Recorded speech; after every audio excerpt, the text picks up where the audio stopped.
Paolo at Kim, tanggap na bagong playdate ng pelikula. Iniwas, kay Captain America.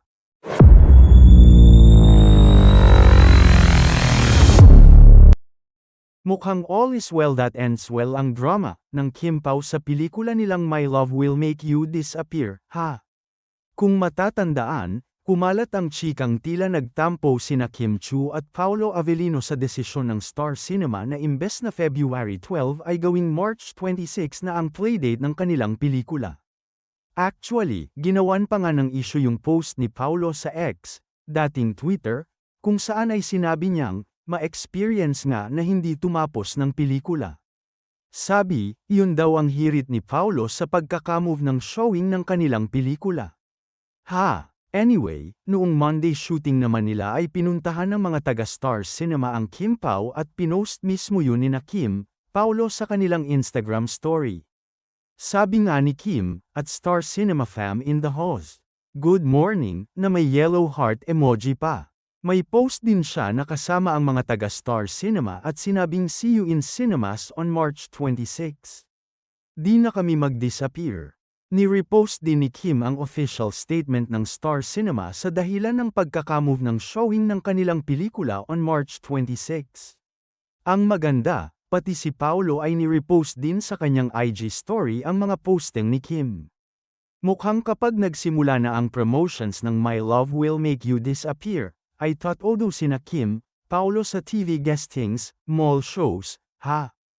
At least okay na ang lahat kaya tigilan na ang intriga.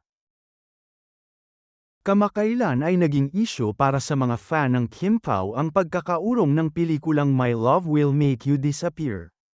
Mula sa February sked nito te a March playdate.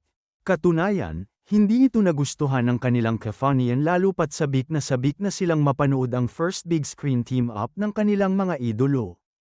Nadawit pa sa kontrobersya si Catherine Bernardo na umano'y mas pinapaboran ng Star Cinema over Kim Chu.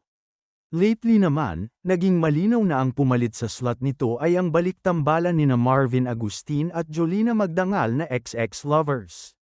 Bukod dito, may makikiamot rin sa nasabing Valentine's Playdate na isang indie film na pinagbibidahan nina Beauty Gonzalez at JM De Guzman. Sa X social media account naman, may mga fan na hindi pa rin makamove on sa pagkaka-pushback ng Playdate ng MLW MYD.